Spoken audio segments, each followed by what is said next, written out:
তাহলে আমরা দেখলাম, শোনা যাচ্ছে তো পরিষ্কার? হ্যাঁ স্যার। হ্যাঁ, আমি এই মাত্র একটা কনফারেন্স শোনা থেকে যাচ্ছে। শুনে উঠলাম, শুনে উঠলাম সারা দুপুর। যাই হোক,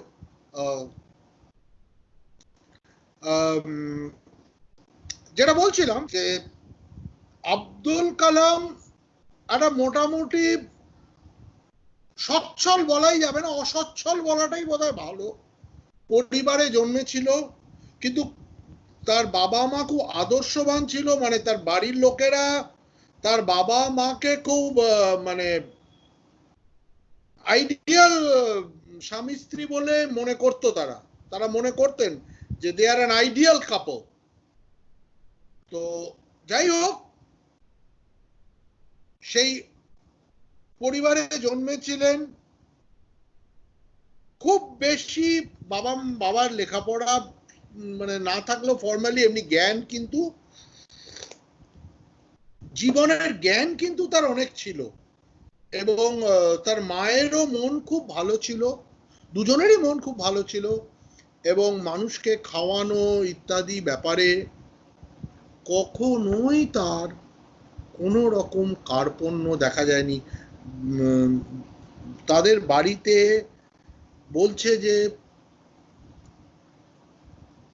একাধিক লোক, মানে তাদের বাড়িতে বলছে, এই একাধিক বলছি, যতটা সংখ্যক বাড়ির মেম্বার তার থেকে রোজ বেশি সংখ্যায় লোক তাদের বাড়িতে খেত। সেটা কম কথা না, একটা অসচ্ছল পরিবারে মানে এই যে জিনিসটা করতে পারা। এবং অবশ্যই তার মায়ের দিকটা খুব, ফ্যামিলিটা আরো বড় ছিল, তার কোনো এক আত্মীয় বাহাদুর উপাধি পেয়েছিল মানে ব্রিটিশদের কাছ থেকে।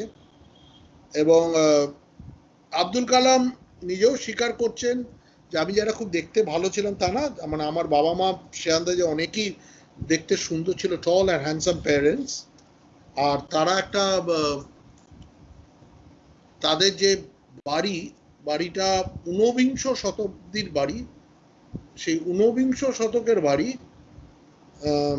এবং মস্ক স্ট্রিটে, রামেশ্বরমে। আর একটা জিনিস, তার বাবা খুব মানে একটু জীবনে একটা কঠোর আদর্শ ছিল, এবং প্রয়োজনীয় যা জিনিস সেটা সবসময় ছেলে মেয়েদের মানে সে দিয়েছেন, কিন্তু কখনোই মানে ভোগ বিলাস ইত্যাদি ব্যাপারটা কখনোই তিনি এনকারেজ করেননি বা দেননি। এবং খুব সাধারণ খাবারই খেত। একে তো সাউথ ইন্ডিয়ান বলে নিরামিষাশী, এবং একটা সাধারণভাবে কলা পাতায় রোজ মায়ের সাথেই খেতেন, এবং it was some rice, some sambar, some a little bit of chutney, আর ওই হোমমেড পিকল, আর কোকোনাট চাটনি একদলা। তো এই ছিল মোটামুটি তাদের খাবার। The Shiva temple, which made Rameshwaram so famous to pilgrims, was about a 10-minute walk from our house.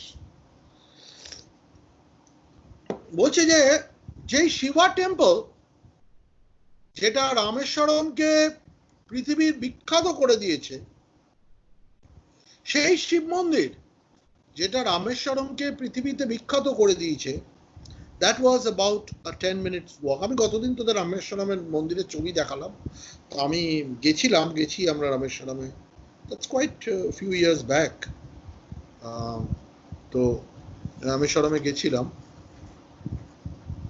এমনি খুব ঘিঞ্জি শহরটা, ভীষণ ঘিঞ্জি শহর। মন্দিরের ভেতরটা খুব বড় ইয়ে। তো that was a famous Rameshwaram temple. It's about 10 minutes walk. Our locality was predominantly Muslim, but there were quite a lot of Hindu families too, living amicably with their Muslim neighbors. তো আমাদের এরিয়াটা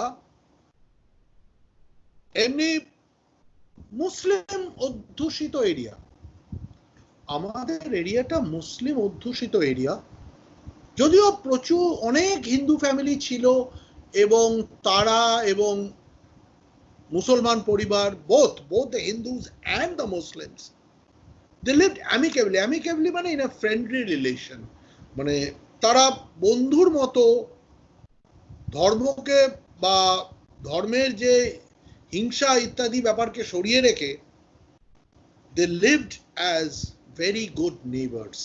তারা সবসময় খুব ভালো বন্ধুর মতো তারা বাস করত।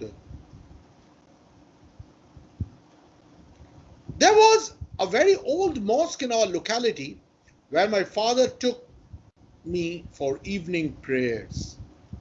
বলছে আমাদের লোকালিটিতে, আমাদের বাড়ির যেখানে, সেখানে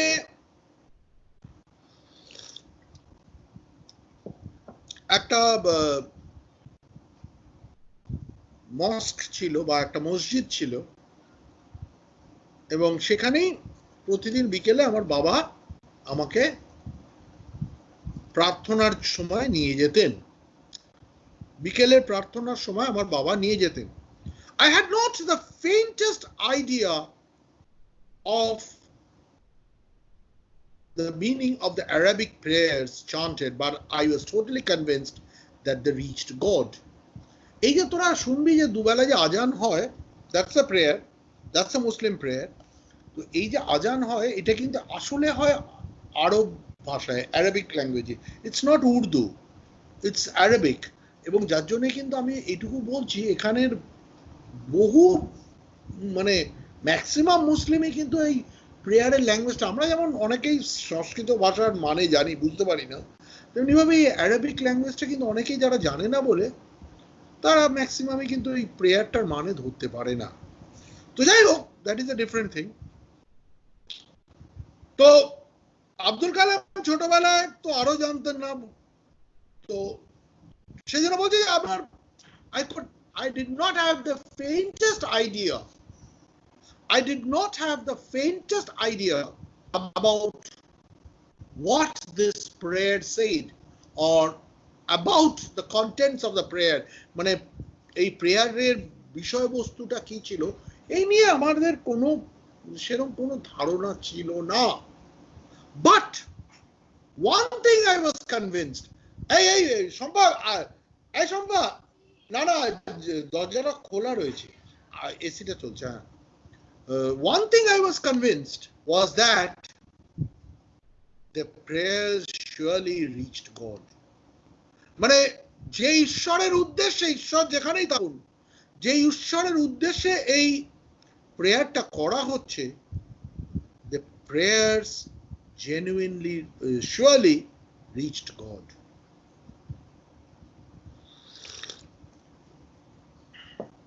When my father came out of the mosque after the prayers, people of different religions would be sitting outside waiting for him.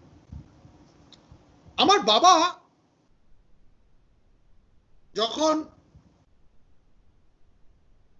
প্রেয়ারের পরে বেরিয়ে আসতেন,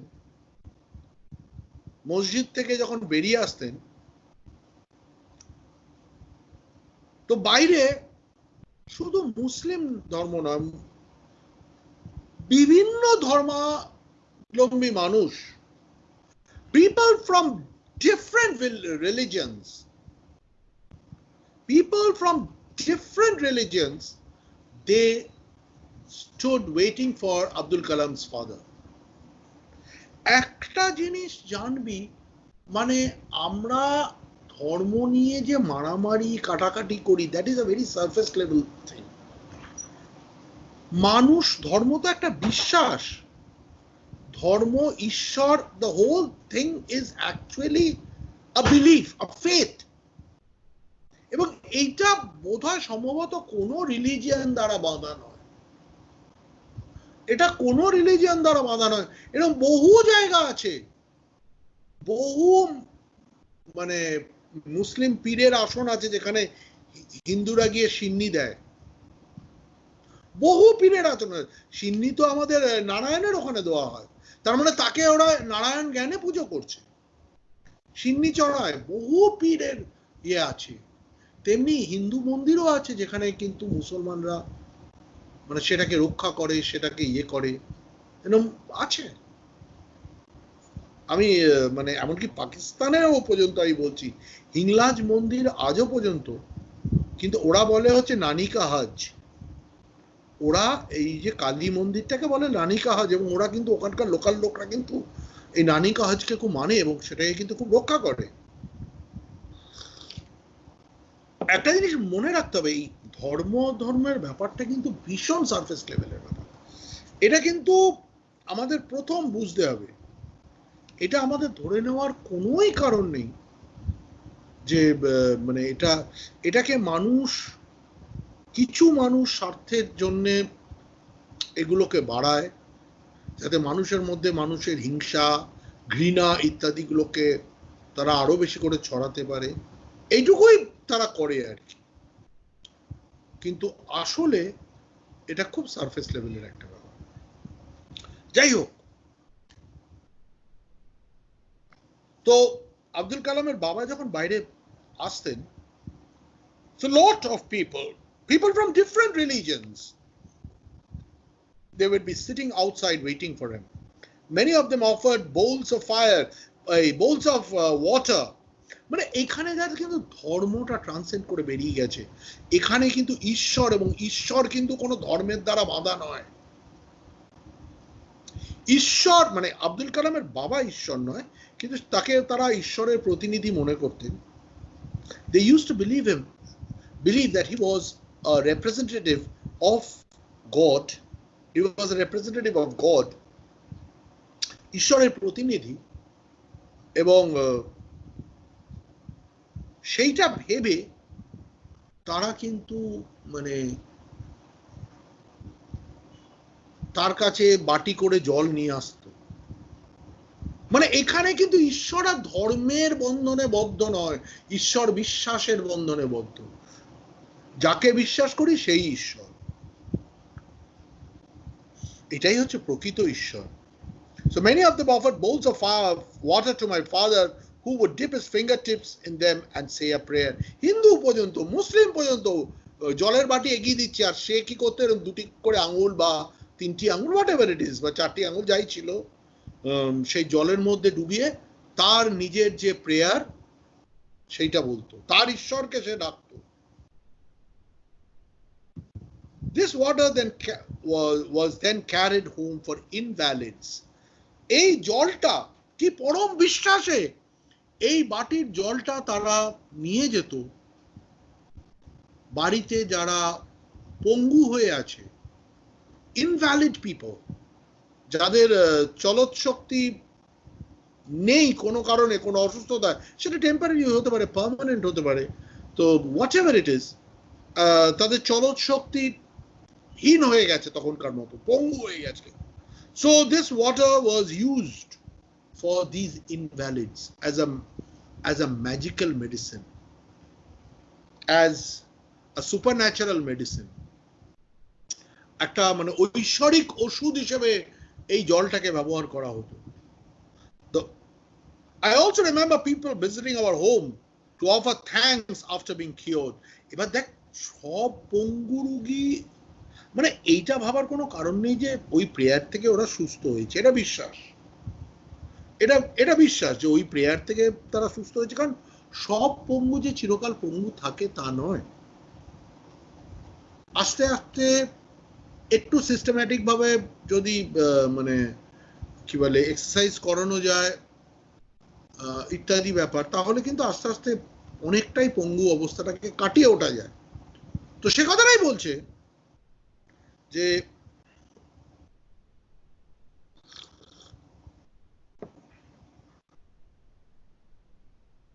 এরকম ভাবে ধর অনেকে সুস্থ হয়ে উঠতো, তখন এই লোকরা কিন্তু তার বাবার কাছে, তার বাবার বাড়িতে এসে they would thank them. They thought him to be the representative of God, and whatever the religion they belong to, they thanked them. Father always smiled and asked them to thank Allah the merciful. বাবা একটাই কথা বলতেন যে আমি কেউ না, আমি একটি সাধারণ মানুষ, তোমরা সেই পরম করুণাময় আল্লাহ যাকে আমরা আল্লাহ বলি, তোমরা অন্য কিছু বলো, সেই তাকে, সেই পরম করুণাময়কে স্মরণ করো, তাকে ধন্যবাদ জানাও। আমি সামান্য মানুষ। The high priest of Rameshwaram temple, the high priest of Rameshwaram temple, Pakshi Lakshmana Shastri, was a close, or a close of it, a loose not, was a close friend of my father's. Pakshi Lakshmana Shastri, ওই বড় মন্দির, তো বড় মন্দিরে প্রচুর অনেক ধাপ ধাপ পুরোহিত থাকে, অনেক ধাপে ধাপে পুরোহিত থাকে। তো পাকশি লক্ষ্মণা শাস্ত্রী এমনই একজন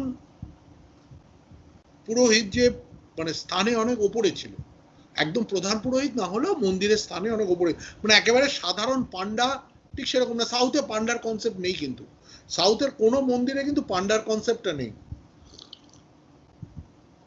পান্ডার কনসেপ্টটা এখনো নর্থ ইন্ডিয়াতে বেশি, নর্থ ইস্টার্ন ইন্ডিয়াতে। সাউথে সেরকম ভাবে পান্ডার কনসেপ্ট কিন্তু নেই। ওখানে হচ্ছে তুমি ঠাকুর দর্শন করে চলে যাও, করে গিয়ে তোমার পয়সা দিয়ে কাউন্টারে ওষুধ, এই কি বলে, কাউন্টারে লাড্ডু বা ইয়ে ভাবে মানে প্রসাদ বিক্রি হচ্ছে, তোমার যত টাকার প্রয়োজন তুমি কিনে নাও। আর তিরুপতিতে অবশ্য সেটাও হয় না। তিরুপতি গেছিস কেউ? আমি এটা বলছি তোর ইয়ের কথা, রামেশ্বরমের কথা। রামেশ্বরমে কাউন্টার আছে, তোমার যতটা প্রয়োজন তুমি ওখান থেকে লাড্ডু কিনে নাও। ওই লাড্ডুটা অ্যাকচুয়ালি প্রসাদ। আর এবং বিভিন্ন কোয়ালিটির লাড্ডু আছে। তিরুপতিতে একটাই কোয়ালিটির লাড্ডু হয়, অসম্ভব সুন্দর, ভীষণ ভালো কাজু কিশমিশ দেওয়া লাড্ডু। তিরুপতি কেউ গেছিস? তিরুপতিতে বহু না স্যার, তিরুপতি যায়নি। বহু সময় ধরে অপেক্ষা করে তিরুপতিতে ঢুকতে হয়। হ্যাঁ ঠিক আছে, তো বহু সময় অপেক্ষা করে তিরুপতিতে ঢুকতে হয়। তিরুপতিতে ওরম মানে হটপট করে ঢোকা যায় না, মানে বিরাট লাইন থাকে, 2 ঘন্টা 3 ঘন্টা 4 ঘন্টাও লাগে ঢুকতে মন্দিরে, মানে মন্দিরের লাইনটাই থাকে। তার মধ্যে কিছু টিকিট কাটলে আর একটু এগিয়ে গিয়ে ঢোকা যায়, কিন্তু মূল মন্দিরের সামনে ওই মূল যে মূর্তির সামনে খানিকক্ষণ দাঁড়িয়ে চলে আসতে হয়। এবং তোমার যে টিকিট আছে, পার হেড দর্শনার্থীর একটা করে টিকিট থাকে, সেই পার টিকিটে তুমি 2টি করে লাড্ডু পাবে, এরকম বড় বড় সাইজের লাড্ডু, বড় বড় সাইজের লাড্ডু। তুমি পার হেড মানে 4 জন থাকলে, এই 2 জন থাকলে 4টে লাড্ডু পাবে। তোমাকে কিন্তু তার বেশি দেবে না। এবং তিরুপতিতে পরিষ্কার করে লেখা আছে, আমাদের প্রসাদ কোথাও বিক্রি হয় না, অতএব আপনারা প্রসাদ কিনে নিয়ে যাবেন না। কেউ যদি বলে যে এটা তিরুপতি প্রসাদ, তো জানবেন ওটা ঠকানো, ওটা ঠকানো হচ্ছে। তো যাই হোক,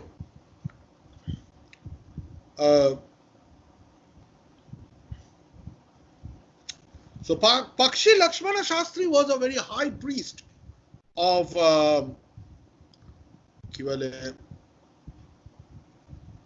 and he was a close of this Rameshwaran temple, and he was a very close friend of my father's. Amar babar খুব ভালো বন্ধু ছিল। One of the most vivid memories of my early childhood is of the 2 men, each in traditional attire, discussing spiritual matters. বলছে একটা জিনিস আমার খুব পরিষ্কার করে মনে আছে, একটা জিনিস আমার পরিষ্কার করে মনে আছে, সেটা হচ্ছে এই দুজন 2 ধর্মের প্রতিনিধি, মানে তার বাবাও যথেষ্ট ধার্মিক মানুষ ছিলেন, তাকে সবাই খুব সম্মান করতেন, আব্দুল কালামের বাবাকে। আর Pakshi Lakshmana Shastri was a great post holder in the temple. তো এই 2 ধার্মিক মানুষ কিন্তু তাদের নিজস্ব ধর্ম অনুসারে, জাতি অনুসারে, তাদের জাতি তো একটাই, নিজস্ব ধর্ম অনুসারে তাদের যে মানে ড্রেস ছিল, মানে হয়তো আব্দুল কালামের বাবা লুঙ্গি পরতেন, ওপরে পাঞ্জাবি, নিচে লুঙ্গি। আর পাকশি লক্ষ্মণা শাস্ত্রী হয়তো যেহেতু ওই প্রিস্ট ছিলেন, ওরা ওই ধুতিটাকে এরকম করে ইয়ে করে পরে খোলা অবস্থায়, মানে কোনো কাঁচা না দিয়ে, কোচা বা কাঁচা না দিয়ে। ওইটা হচ্ছে ওদের মানে সাউথ ইন্ডিয়ানদের ট্রেডিশনাল ড্রেস, এবং তার উপরে জামা পরে। তো each in their traditional dress they would discuss spiritual matters. তো ধর্মের তাত্ত্বিক আলোচনা ইত্যাদি ব্যাপারগুলো তারা করতেন, ঐশ্বরিক ব্যাপার নিয়ে আলোচনা করতেন। When I was old enough to ask questions, I asked my father about the relevances of prayer. তো আমার যখন একটু বয়সটা বাড়ে, যখন আমার প্রশ্ন করার মতো বয়স আসে, when I could ask questions, I asked father about the relevances of prayer. তা আমি বাবাকে তখন জিজ্ঞেস করেছিলাম, যে what is prayer, how do you understand prayer, prayer ব্যাপারটা মানে কিরকম, প্রেয়ার কি, এই যে গিয়ে প্রেয়ার করা হয়। My father told me there was nothing mysterious about prayer. এই কথাটা একটু অদ্ভুত শুনতে লাগে, কিন্তু প্রেয়ারের মধ্যে একটা মিস্টিসিজম কিন্তু আছে, মানে একটা, মানে কি বলবো, অতি জাগতিক একটা ব্যাপার কিন্তু আছে, যেটা মানে নট একটা ট্রান্সেন্ডেন্টালের কথাটা বলছে, কিন্তু একটা অতি জাগতিক ব্যাপার কিন্তু আছে প্রেয়ারের মধ্যে। তো there was nothing mysterious about prayer. Rather, prayer made possible a communion of the spirit between people. বলছে এটাই তো অতি জাগতিক। উনি কেন বলেছিলেন আমি জানি না। তো বলছে যে প্রেয়ার একটা মানুষের যে আত্মা বা স্পিরিট, সেটার সাথে একটা উপরের কমিউনিয়ন তৈরি করে, একটা কমিউনিয়ন তৈরি করে, এটাই প্রেয়ারের কাজ। That is the work of a communion. মানে কমিউনিয়ন মানে একটা যোগসূত্র তৈরি করে, ওপরের সাথে মানুষের যে আত্মা, সেটার একটা যোগসূত্র তৈরি করে। That is the work of a prayer. When you pray, he said, you transcend your body and become a part of the cosmos. সেটাই বলছি, দ্যাট ইজ প্রেয়ার। মানে যখন তুমি মানে ওই আমরা করে মন্ত্র পড়াকে নয়, when you deeply pray, you meditate, গভীরে গিয়ে তুমি যখন ঈশ্বরের ধ্যান করবে, প্রেয়ারে গভীরে গিয়ে যখন তুমি ঈশ্বরের ধ্যান করবে, তখন কিন্তু তুমি এই জাগতিক দুনিয়া থেকে উঠে গিয়ে you communicate with God, you become a part of the cosmos. এই বিশাল যে মহাশূন্য, মানে কি বলবো, এই ব্যাপারটার সাথে তুমি একাত্ম হয়ে যাবে, এক হয়ে যাবে, ইউ বিকাম ওয়ান। এবার এই জায়গাটা কিন্তু একটু শক্ত, একটু ভালো করে বুঝতে হবে। ইউ ট্রান্সেন্ড মানে হচ্ছে মানে জাগতিক ইয়ে থেকে উঠে যাওয়া উপরে, এবং তুমি একটা মহাশূন্য মহাবিশ্বর সাথে একটা মানে যেটাই পৃথিবীর বাইরের একটা ইয়ের সাথে ইউ কমিউনিকেট। মানে এখানে অবশ্যই গড, মানে অন্য গ্রহের কথা কিন্তু বলছে না। with a cosmos which knows no division of wealth, age, caste or creed. এবং this মানে communion knows no wealth, caste or creed. এরকম কোনো বার এই কমিউনিয়নে কিন্তু নেই। মানে এখানে কিন্তু টাকা পয়সা ইত্যাদি মানে কার টাকা বেশি কার পয়সা বেশি সেই দিয়ে সেখানে বিচার করা হয় না। আমার মনে পড়ছে, আমি যখন ওই প্রথম দিকটা 4 বছর বৈচিগ্রামে স্কুলে পড়াতাম, তখন ওই ট্রেনে করে রোজ যাতায়াত করতাম। তো ওই ট্রেনে রোজ একটা মুসলিম ভিখিরি আসতেন। সেই মুসলিম ভিখিরিটা গানটার বাকি কথা বুঝতে পারতাম না, খালি ওই একটাই কথা আমি খুব বুঝতাম, যে মানে বক্তব্যটা হচ্ছে স্বর্গে মানে ঈশ্বরের দরবারে সেখানে মাটিতে বিছানা, মানে যেই যাবে, যত বড় লোকই যাক আর যত এই যাক, তার ওখানে মাটিতে বিছানা। মানে এটাই হচ্ছে মানে that simplicity. See Abdul Kalam's father is talking something like that. He's talking something like that. My father could convey complex spiritual concepts in very simple, down-to-earth Tamil. আমার বাবার একটা ক্ষমতা ছিল, সে খুব কমপ্লেক্স তামিল বিষয়গুলো ইত্যাদিগুলো, মানে খুব কমপ্লেক্স মানে ধর্মীয় ব্যাপারগুলো, খুব জটিল ধর্মীয় ব্যাপারগুলোকে খুব সহজে তামিলে বুঝিয়ে দেওয়ার ক্ষমতা, খুব সহজ তামিল ভাষায় বুঝিয়ে দেওয়া। মানে এবারে একটা খুব কঠিন জিনিসকে সহজ করে বোঝানো, একদম জলের মতো করে বোঝানো, এটা কিন্তু সহজ কথা নয়, এটা কিন্তু সবাই পারে না। এটা সেই পারে যার উপলব্ধিটা চরমে রয়েছে বা পরমে রয়েছে, মানে যে একেবারে মানে ভীষণ পরিষ্কার যার উপলব্ধি, সেই কিন্তু বুঝতে পারে। না হলে জটিল জিনিসকে খুব সহজ করে বোঝাতে পারাটা কিন্তু খুব সহজ কথা নয়।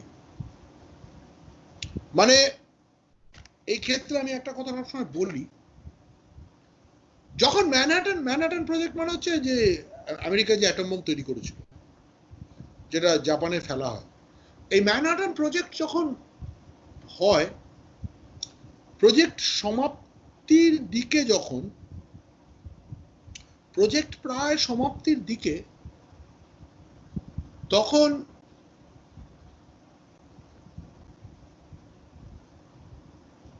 দেখা গেল প্রজেক্টটা পাচার হয়ে গেল রাশিয়াতে।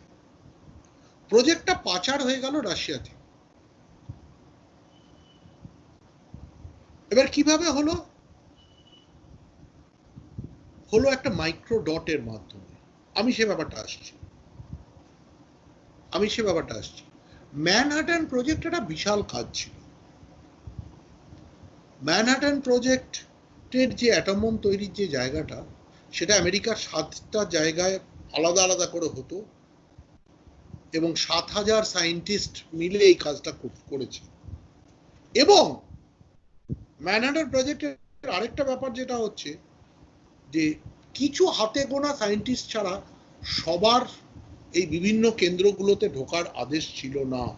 অতএব সঠিক কি হচ্ছে সেটা সবাই জানে, কিছু হাতে গোনা সায়েন্টিস্ট ছাড়া। তো যখন প্রজেক্টটা পাচার হয়ে গেল, মাইক্রোডট মানে হচ্ছে একটা বইয়ের পাতার মধ্যে ধর একটা পার্টিকুলার একটা কোনো ডটটা দেওয়া আছে, এটা একটা ইলেকট্রনিক ডট, যেটাকে ওই এখন যেমন স্ক্যান করে রিড করে সেরকম রিড করা যাবে। তো ওই মাইক্রো ডটের মধ্যে ধর একটা গোটা বইয়ের মতো, মানে একটা গোটা মোটা ডিকশনারিতে যত লেখা আছে একটা মাইক্রো ডটে সেটাকে ঢুকিয়ে দেওয়া যাবে, চিপের মতো করে একটা সিগারেটের প্যাকেটে করে এটাকে পাচার করে দেওয়া হয়েছে। ব্যাপারটা হচ্ছে তখন প্রথমেই ওরা এলোপাথারি খোঁজাটাকে বন্ধ করলো যে কে পাচার করেছে। কারণ প্রথম কথা হচ্ছে যে কোনো বিজ্ঞানী, সব বিজ্ঞানীর এখানে ঢোকার ক্ষমতা নেই সব জায়গায়। আর সব বিজ্ঞানীর ওই 7 বছর ধরে কাজ হয়েছে, 7 বছর ধরে 7টা সেন্টারে 7,000 বিজ্ঞানী কি কাজ করেছে সেটা একটা বইয়ের মধ্যে গুছিয়ে আনার ক্ষমতা এবং তারপরে সেটাকে একটা মাইক্রোডটে ট্রান্সফর্ম করা, এটা পৃথিবীর কয়েকটি বিজ্ঞানী পারে। অত বড় কনসেন্ট্রেশনটাকে খুব ছোট জায়গায় নিয়ে এলো, ওদের ধরার কিন্তু সুবিধা হলো। তো আমি সে কথাই বলছি, ইটস নট ইজি, এটা মনে রাখতে হবে যে সহজে বোঝানোটা কিন্তু খুব সহজ কথা নয়। He once told me in his own time, in his own place, in what he really is and in the stage he has reached, good or bad, every human being is a specific element within the whole of the manifest being. আচ্ছা একটা কাজ করি, এই জায়গাটা থেকে না পরের দিন করি, কারণ এইটা একটু শক্ত, এটা একটু সময় লাগবে বোঝাতে। মানে এই জায়গার থেকে এইটা নেক্সট প্যারাগ্রাফ মানে ইটস কোয়াইট ডিফিকাল্ট। তো এটা আমরা পরের দিন করবো, আমি নেক্সট সপ্তাহে কোনো একটা দিন ক্লাস নেবো। ঠিক আছে? ওকে? Okay sir. হ্যাঁ, ওকে। ঠিক আছে স্যার।